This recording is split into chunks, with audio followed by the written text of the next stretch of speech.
बिस्मिल्लाहिर्रहमानिर्रहीम। अस्सलाम वालेकुम नाज़रीन, आप यूट्यूब चैनल देख रहे हैं। मैं इमरान खान हूँ। कुछ डेवलपमेंट्स हैं मैं आपके साथ शेयर करता हूँ। आज पाकिस्तान तहरीक इंसाफ के चेयरमैन इमरान खान साहब से मुलाकात भी हुई है और ये बहुत सारी बातें हैं जो उन्होंने पाकिस्तान की मीडिया को बताई हैं।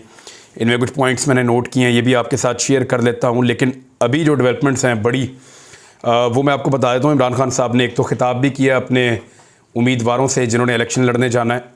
लोगों ने अपने कागजात नामजदगी जमा करवा दिए हैं। मरीम नवाज़ ने 4 हलकों से, एक गालिबन गुजरांवाला है और 3 लाहौर के हैं, वहाँ से कागजात नामजदगी जमा करवाए हैं। हमज़ा शहबाज, बाकी सब लोग, पाकिस्तान तहरीक इंसाफ के भी ज़्यादातर उम्मीदवार, उन्होंने अपने कागजात नामजदगी जमा करवा दिए हैं। और अब पता चलेगा किसका किससे मुकाबला होने जा रहा है। कुछ मुकाबले बड़े इंटरेस्टिंग होंगे, आने वाले दिनों में मैं आपको उसके बारे में बताऊँगा। लेकिन सबसे पहले आप ये देख लें कि इमरान खान साहब के जो वारंट गिरफ़्तारी थे, जिनके ऊपर ये सारा ऑपरेशन हुआ, और इसका नाम है ऑपरेशन 20 मिनट्स, क्योंकि 20 मिनट का अंदाज़ा किया गया था और आईजी पंजाब को ये बताया गया था, बाकी सबको जो तफसीलात थी वो ये थी कि 20 मिनट्स के अंदर पुलिस इमरान खान को गिरफ़्तार करके हेलीकॉप्टर तक ला चुकी होगी और हेलीकॉप्टर से इमरान खान साहब को फौरी तौर पे इस्लामाबाद में शिफ्ट किया जाएगा। इस्लामाबाद में एक पूरे इलाके को कर्फ्यू ज़दा बना दिया गया था कि इमरान खान साहब को वहाँ रखा जाएगा। 3 से 4 दिन उन्हें वहाँ कैद रखा जाएगा और 4 दिन के बाद जब 18 तारीख आएगी तो उनको अदालत में पेश किया जाएगा। ये जो 4 दिन है ये बड़े इंपॉर्टेंट दिन थे और इनके हवाले से इमरान खान साहब का ये मानना है कि इन दिनों में उनके साथ वो सलूक करने की कोशिश की जाती जो आदम सवाती और शहबाज गिल के साथ टॉर्चर हुआ, या उनके साथ वहाँ पे तशद्दुद किया जाता, या उनको ह्यूमिलिएट किया जाता, या उनकी जान को ख़तरा हो सकता था। ये सारी बातें इमरान खान साहब ने आज खिताब करते हुए भी कही हैं। ऑपरेशन जो 20 मिनट्स था उसकी नाकामी हुई है और उसकी नाकामी के बाद बल्कि इमरान खान साहब ने आज जो बताया उसको इसके साथ जोड़ के आपको पूरी खबर मैं बताता हूँ। इमरान खान साहब ने कहा कि 3 मरतबा उन्होंने गिरफ्तारी देने का फ़ैसला किया। उन्होंने कहा जब बहुत बड़ी तादाद में पुलिस ने आकर घेरा डाल दिया, एक तो उन्होंने कहा कि 2 मरतबा हमने अपनी रैली कैंसिल की है, दफ़ा 144 लगा देते थे, फिर अदालत में उसको चैलेंज भी किया हुआ है। इलेक्शन शेड्यूल आने के बाद दफ़ा 144 लगाना भी एक बड़ा अजीबोगरीब किस्म का सिलसिला है जो शुरू कर दिया था इम्पोर्टेड हुकूमत ने, या ये जो इम्पोर्टेड हुकूमत ने बनाई हुई निगरान हुकूमत है उसने। तो इमरान खान साहब ये बातें बता रहे थे। उन्होंने कहा 2 मरतबा रैली कैंसिल की, तीसरी मरतबा इन्होंने एक दफ़ा ज़िले शाह को भी कत्ल कर दिया। उसके पास प्यार ही था, वो तो बंदा ही बिल्कुल मलंग जैसा था और उसका हमें बड़ा दुख है। बाद में मैंने उसकी वीडियोज़ देखी तो मुझे पता चला वो कितना प्यारा आदमी था और इस बात का खान साहब को खासा रंज है।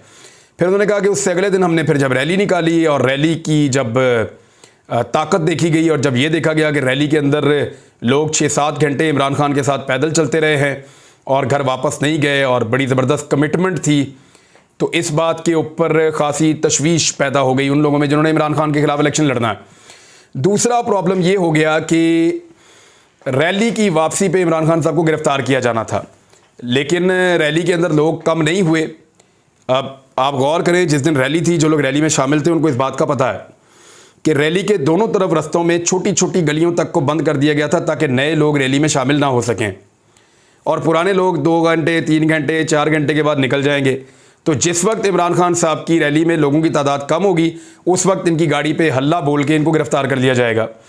लेकिन इमरान खान साहब ने ये बात बताई भी है। उन्होंने कहा मुझे पता था कि मुझे आज गिरफ्तार किया जा सकता है जब वो रैली इख्तिताम पे पहुंच रही थी, लेकिन लोगों की क्योंकि बहुत बड़ी तादाद उनके साथ थी तो वो कामयाबी से अपने घर पहुंच गए। अगले दिन जो है वो ऑपरेशन शुरू कर दिया गया।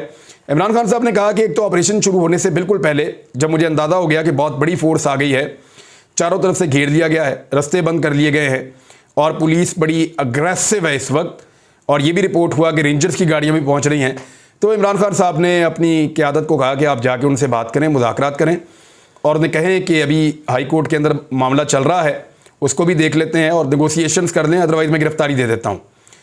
तो इमरान खान साहब का ये कहना था कि जैसे ही मेरे लोग बात करके वापस आ रहे थे, शाह महमूद कुरैशी साहब वगैरह गए थे, वो कहते नहीं जैसे ही वो वापस आए तो पीछे से ही शेलिंग शुरू हो गई।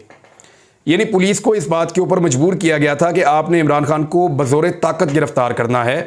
इमरान खान साहब को गिरफ़्तार करते वक्त उनको ह्यूमिलिएट करना है और उनको बाई फोर्स गिरफ़्तार करना है, कोई नेगोशिएशन के ज़रिए इज़्ज़त के साथ गिरफ़्तार नहीं करना जैसे कि नॉर्मली लीडर्स को गिरफ़्तार किया जाता है। तो उसके बाद फिर लोगों ने मुज़ाहमत शुरू कर दी।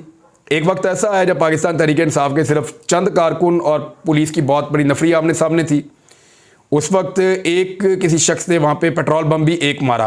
अच्छा, एक ही पेट्रोल बम मारा है किसी ने, एक बोतल के अंदर वो पेट्रोल या फ्यूल डाल के उसको आग लगा के फेंकते हैं, तो वो एक वाक़या हुआ है। ये वाक़यात ज़्यादा नहीं हुए, ना ज़्यादा रिपोर्ट हुए हैं। खाने वाली गाड़ी को पुलिस ने आग लगाई है, बाहर जो गाड़ियाँ पाकिस्तान तहरीक इंसाफ वालों की खड़ी थी उनको पुलिस ने आग लगाई है। पुलिस ने बहुत सारी गाड़ियों को तोड़ा भी है, उसके विजुअल्स भी आपने देखे हैं। तो पीटीआई की तरफ से एक बंदे ने एक वो पेट्रोल की बोतल फेंकी है आग लगा के, पेट्रोल बम जिसको आप कहते हैं, और ये मुबैना तौर पे एक इंतहाई गलत वाक़या हुआ है। लेकिन उस वक्त एक गाड़ी खड़ी करके जमान पार्क में इमरान खान के घर के बाहर कंटिन्यूसली उस गाड़ी से शेलिंग इमरान खान के घर में की जा रही थी। ये जितने शेल आपको इमरान खान की टेबल पे पड़े हुए नज़र आ रहे हैं, ये सारे वो हैं जो उनके घर के अंदर आकर गिरे हैं। आज हमें सहाफ़ियों को एक नौजवान ने बताया कि 30 के करीब शेल जो है वो एक छोटा सा एरिया उनके घर का वहाँ से इकट्ठे किए हैं और बाकी दूसरे एरिया से शेल इकट्ठे किए हैं। जो बख्तरबंद गाड़ी के अंदर से शेल आता था वो बहुत छोटे साइज़ का होता था और बड़ा लीथल होता था, और फिर बड़े शेल्स जो हैं वो भी फायर किए गए जिसको गन के साथ फायर करते हैं। रबर बुलेट्स और दूसरी बुलेट्स भी फायर की गई जिनके खोखे बाद में इमरान खान साहब को पहुंचाए गए। वो इमरान खान साहब ने शो भी किए मीडिया के सामने, आलमी मीडिया के सामने। इमरान खान साहब ने कहा कि मैंने दोबारा भी 2 मरतबा गिरफ्तारी देने के लिए कोशिश की और एक मरतबा मैं अंदर गया अपने कमरे में, मैंने अपना बैग उठाया जो पैक किया हुआ था, और इमरान खान साहब ने कहा कि साबिक खातून अव्वल ने, इमरान खान साहब की एहलिया ने तशवीश का इजहार किया इस लड़ाई पे और इस बात पे कि वो गिरफ्तारी देने जा रहे हैं। तो उन्होंने कहा कि मैंने अपनी एहलिया को कह दिया था कि कोई फ़र्क नहीं पड़ता, अल्लाह रब्बुल इज़्ज़त जो है वो सारे मामले संभाल लेगा और ये इस वक्त खून खराबा हो जाएगा, मैं जाकर गिरफ्तारी देने जा रहा हूँ। तो वो कहते हैं जब मैं बाहर आया तो उस वक्त इतनी शदीद शेलिंग शुरू हो गई कि मुझे वापस मेरे कारकुनों ने अंदर धकेल दिया, और जिस वक्त वो कहते हैं मैं अंदर आया उसके बाद एक घुमसान की लड़ाई थी, फिर पुलिस पसपा हो गई, बाहर से कारकुनों ने हल्ला बोल दिया, बहुत बड़ी तादाद में आ गए। तो उन्होंने कहा कि 3 मरतबा, और वहाँ पे लोगों ने कंफर्म किया कि 3 मरतबा इमरान खान साहब ने कहा कि मैं अरेस्ट हो जाता हूँ, लेकिन क्योंकि कारकुनों को जानबूझकर इमरान खान साहब के बकौल इश्तियाल दिलाया गया था, तो उस इश्तियाल की वजह से बाहर एक लड़ाई लग गई थी और उस सूरत हाल में जो गिरफ़्तार होना वो उस तरह से रहा नहीं पॉसिबल जिस तरह से इमरान खान साहब सोच रहे थे। बहरहाल ये तो फैसला ऐसा लगता है कि किया गया है कि इमरान खान को बाई फोर्स ताकत के बलबूते पे गिरफ्तार किया जाएगा। अब हमने इमरान खान साहब से पूछा कि आप जाएंगे और जाकर अदालत में पेश होंगे 18 तारीख को? उन्होंने कहा जी मैंने क्योंकि एक वादा कर लिया, लिख कर दे दिया, तो मैं ज़रूर पेश हो जाऊंगा।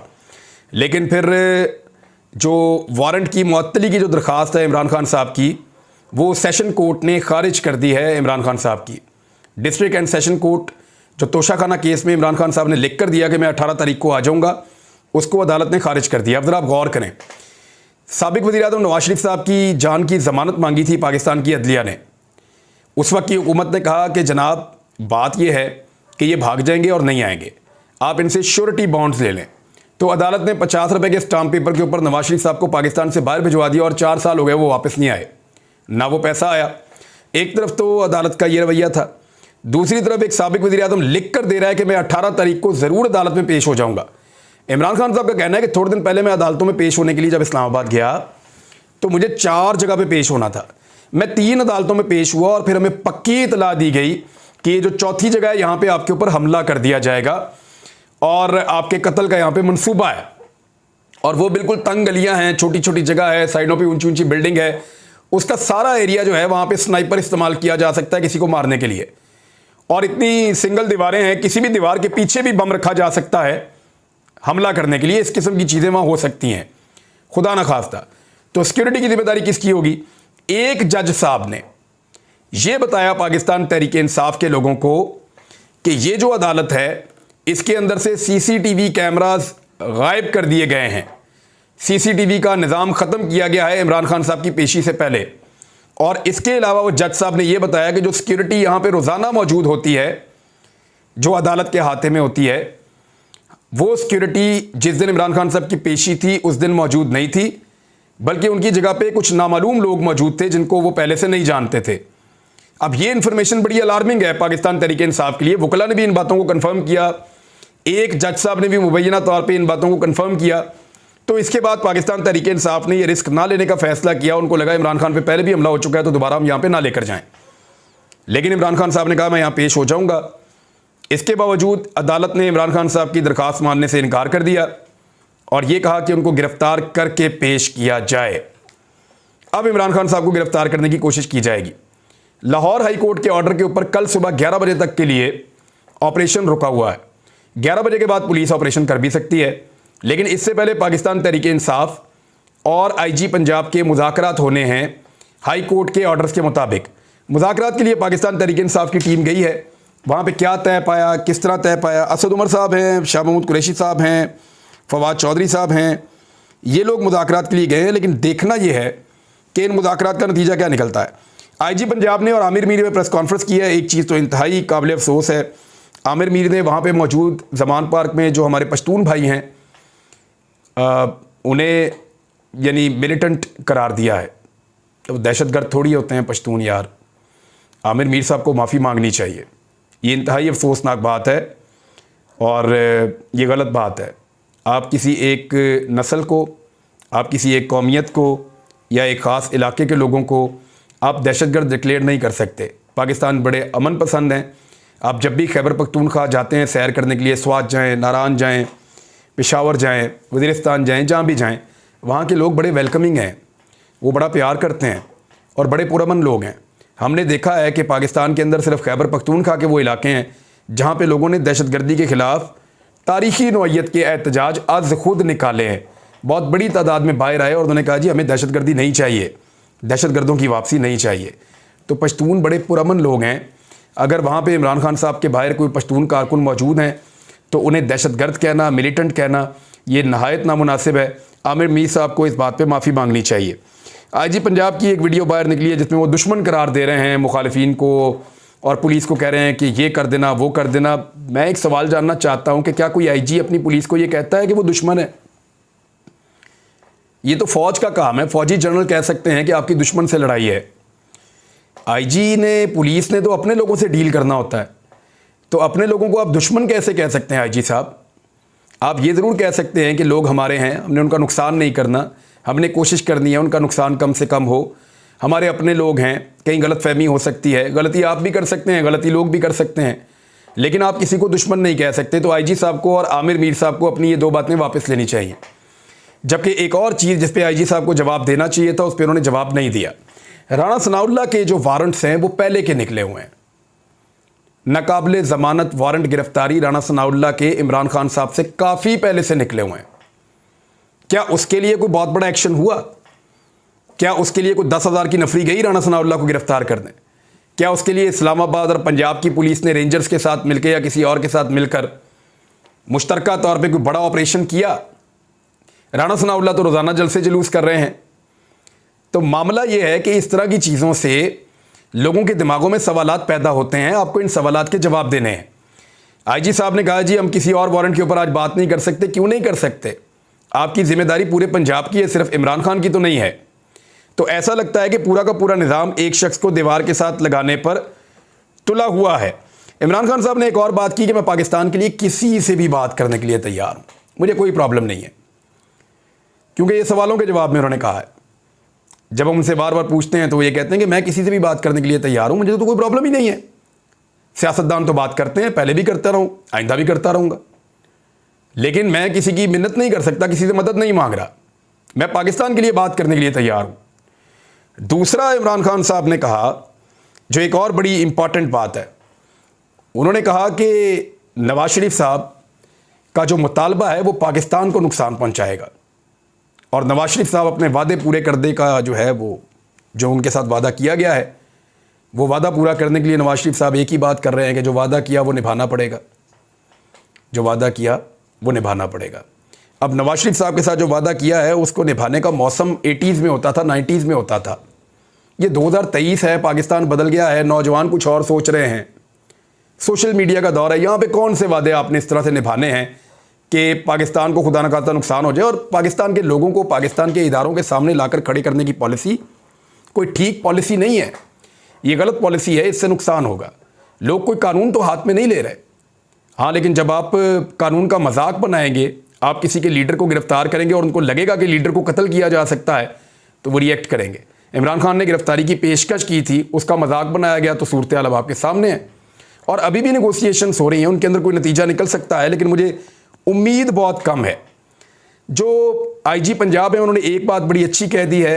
अहमद मीर साहब ने ये क्लेम किया था कि गिलगित बल्तिस्तान की पुलिस ने इस्लामाबाद की पुलिस के ऊपर बंदूकें तान लीं। अब ये झूठ था, मैंने पहले इस खबर को दिया, जियो ने भी इसको बाद में कहा। इसको बुनियाद बना के आईजी गिलगित बल्तिस्तान को जो है वो तब्दील भी किया गया। बुनियाद तो नहीं बनाया गया, लेकिन इस प्रोपेगेंडा के बाद आईजी गिलगित बल्तिस्तान को तब्दील भी किया गया। तो आईजी पंजाब ने कहा जी ऐसा कुछ नहीं हुआ, हमारे फोर्सेस के जवान वहाँ पे मौजूद थे, ऐसी कोई चीज़ रिपोर्ट नहीं हुई। तो मेरे ख्याल में उन लोगों को, सहाफ़ियों को और टीवी चैनल को जिन्होंने पाकिस्तान को तकसीम करने की ये साजिश की है, उनको अपनी साजिश के ऊपर माफ़ी मांगनी चाहिए, पशेमान होना चाहिए। दूसरा मैं आपको एक चीज़ बता दूं, इमरान खान साहब ने यह कहा कि वो बात करने के लिए तैयार हैं और उन्होंने कहा कि हमारे सामने बड़ी अच्छी मिसालें इस्लाम में मौजूद हैं, माफ़ कर देने की मिसालें। मैं सबको सब कुछ माफ़ कर सकता हूं, लेकिन चोरों को नहीं माफ़ कर सकता, क्योंकि उन्होंने मेरी चोरी नहीं की, उन्होंने इस मुल्क की चोरी की है। इस मामले के ऊपर इमरान खान साहब ने कहा कि मेरा कोई बस नहीं है और ना मेरी पॉलिसी है कि चोरों को माफ़ किया जाए। हाँ, बाकी सबको सब कुछ माफ़ कर सकता हूँ, जो मुझे ज़ाती तौर पे नुकसान पहुँचाने वाले हैं उनको भी माफ़ कर सकता हूँ, ज़ाती तौर पे जिन लोगों ने हरकतें की उनको भी माफ़ कर सकता हूँ, लेकिन चोरों को माफ़ नहीं कर सकता। ये इमरान खान साहब जब कहते हैं तो फिर बहुत सारे लोगों को प्रॉब्लम हो जाती है। इमरान खान साहब ने नबी अकरम सल्लल्लाहु अलैहि वसल्लम की फ़तह मक्का का हवाला भी दिया कि आप सल्लल्लाहु अलैहि वसल्लम ने, रहमतुल्लिल आलमीन थे आप सल्लल्लाहु अलैहि वसल्लम, तो सबको माफ़ कर दिया था। लेकिन नबी अकरम सल्लल्लाहु अलैहि वसल्लम ने भी इस तरह की चोरियों को तो कभी माफ़ नहीं किया, बल्कि आप सल्लल्लाहु अलैहि वसल्लम ने फरमाया था कि अगर मेरी बेटी भी ये करे तो फिर सज़ा वही है जो बाकियों के लिए है। अच्छा, अब ऐसा है कि इमरान खान साहब ने कहा कि एक आज़ाद मुआशरा आगे बढ़ सकता है। एक बात वो बार बार कर रहे हैं, उन्हें लगता है कि लोग जाग गए हैं। इमरान खान साहब को लगता है कि अगर उन्हें गिरफ़्तार कर भी लिया गया तो भी लोग पीछे नहीं हटेंगे और वो अब आज़ादी छीन कर लेंगे।